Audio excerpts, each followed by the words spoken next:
Hi, welcome to Bhagira diaries. ఇప్పుడు నేను వెళ్ళబోతున్న అష్టాదశ శక్తిపీఠాల్లో రెండవ శక్తిపీఠమైన కంచికి.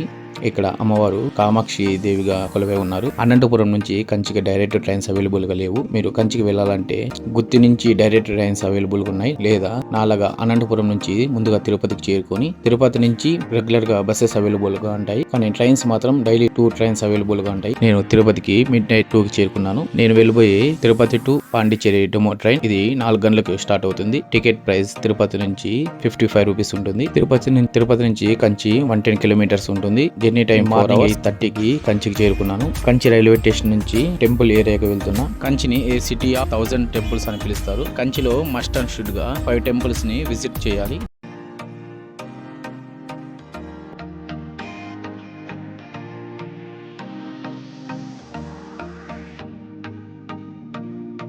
ఈ కంచిపురంలో అమ్మవారి శరీర భాగంలో వీపు ప్రదేశం పడిందని ప్రతీక.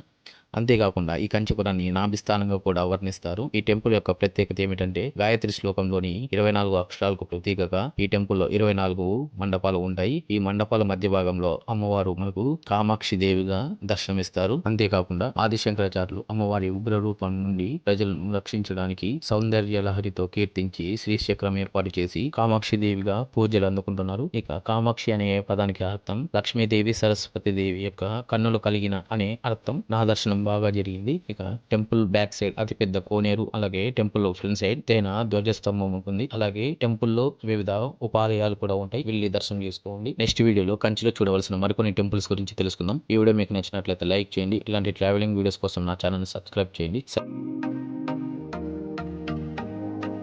కామాక్షమ్మ దర్శనం చేసుకుని బయటకు వస్తే టెంపుల్ నుంచి 1/2 కిలోమీటర్ డిస్టెన్స్ లో ఈ టెంపుల్ ఉంటుంది. ఈ టెంపుల్ ని ఉలగలంద పెరుమాళ్ టెంపుల్ అని పిలుస్తారు. బలిచక్రవర్తి ఆహాన్ని అణచివేసినందుకు ప్రతీకగా మహావిష్ణువుని త్రివిక్రమ రూపంలో ఇక్కడ పూజిస్తారు. కంచిలో మనం చూడవలసిన 3వ టెంపుల్ ఏకాంబరేశ్వర టెంపుల్. ఇది పంచభూత శివలింగాలలో 2వ శివలింగం. ఇక్కడ స్వామివారిని పృథ్వీలింగంగా పూజిస్తారు. ఇక్కడున్న శివలింగాన్ని పృథ్వీలింగం అని ఎందుకు పిలుస్తారంటే పార్వతీదేవి మహాదేవుని పూజించడానికి మామిడి చెట్టు కింద ఇసుక మట్టితో మహాశివలింగాన్ని తయారు చేసి 3500 సంవత్సరాలు తపస్సు చేసింది. ఆ తపస్సుని పరీక్షించడానికి మహాదేవుడు పక్కన ఉన్న నదిలో వరదలు తెప్పిస్తాడు. ఆ నది ప్రవాహానికి శివలింగం కొట్టుకోకుండా పార్వతీదేవి తన చేతుల్ని అడ్డుపెట్టి శివలింగాన్ని కాపాడి తర్వాత ఈ కంచి నగరంలో ఏకాంబరేశ్వర కామాక్షి దేవి వివాహం జరిగింది. ఈ టెంపుల్ హిస్టరీ చాలా పెద్దది. నేను బ్రీఫ్ గా ఎక్స్ప్లెయిన్ చేస్తున్నాను. తర్వాత వరదరాజ పెరుమాళ్ టెంపుల్ కి వెళ్తాను.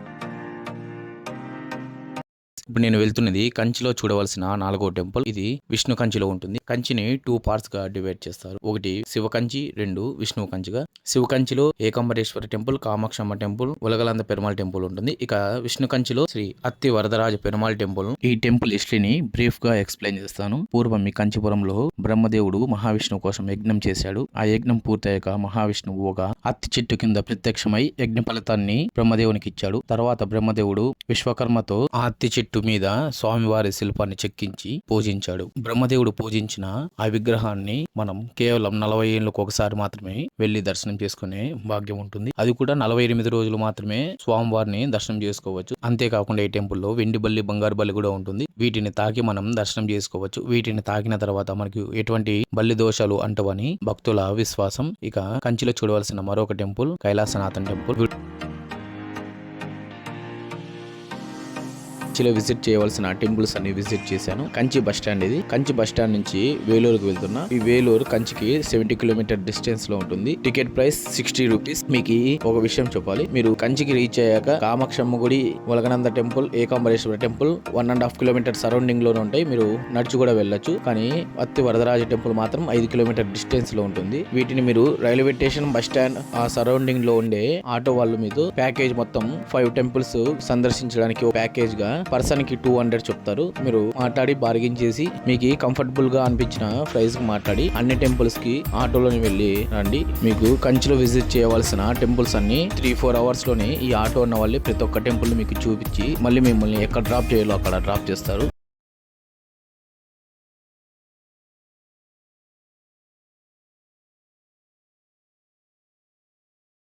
నెల్లూరు నగరంలో ఉన్న అతి పురాతనమైన శైవ క్షేత్రం శ్రీ జలకంఠేశ్వర టెంపుల్ కి ఎలా వెళ్ళాలో చెప్తాను. ఈ రీల్ సేవ్ చేసుకోండి. ఈ వెల్లూరుకు major railway station Katpadi railway station. కాట్పాడికి మన 2 తెలుగు రాష్ట్రాల నుండి రెగ్యులర్ గా ట్రైన్స్ అవైలబుల్ గా ఉంటాయి. అలా మీరు కాట్పాడికి చేరుకొని కాట్పాడి రైల్వే స్టేషన్ నుంచి వేలూరు నగరంలో ఉన్న ఈ టెంపుల్ ను చేరుకోవచ్చు. ఈ టెంపుల్ అరుణాచలానికి 80 కిలోమీటర్స్, కంచికి 70 కిలోమీటర్స్, అలాగే కాణిపాకానికి 90 కిలోమీటర్స్ డిస్టెన్స్ లో ఉంటుంది. మీరు నెక్స్ట్ టైం ఈ టెంపుల్స్ ని విజిట్ చేసేలా ఉంటే ఈ టెంపుల్ కూడా తప్పకుండా విజిట్ చేయండి. ఇక ఈ టెంపుల్ గురించి తెలుసుకుందాం రండి. ఈ టెంపుల్ వేలూరు పోర్ట్ లో నిర్మితమై ఉంటుంది. విజయనగర నిర్మాణ శైలికి ప్రతీకగా ఈ టెంపుల్ ఉంటుంది. ఈ టెంపుల్ లో శివ పార్వతులు జలకంఠేశ్వర స్వామిగా, అఖిలాండేశ్వరి దేవిగా కొలువై ఉండి పూజలు అందుకుంటున్నారు. ఈ టెంపుల్ ని 16th సెంచరీలో విజయనగర సామ్రాజ్య ప్రభువులు నిర్మించారు. ఈ టెంపుల్ ఉండే ఆర్కిటెక్చర్ చాలా అద్భుతంగా ఉంటుంది. ఇక్కడ చెక్కిన శిల్పాలు చూడడానికి చాలా కనువిందుగా ఉంటాయి. అలాగే వేలూరు పోర్ట్ ను కూడా మీరు తప్పకుండా విజిట్ చేయండి. మరొక వీడియోతో మీ ముందుకు వస్తాను. సైనింగ్ ఆఫ్ మీ బగీరా.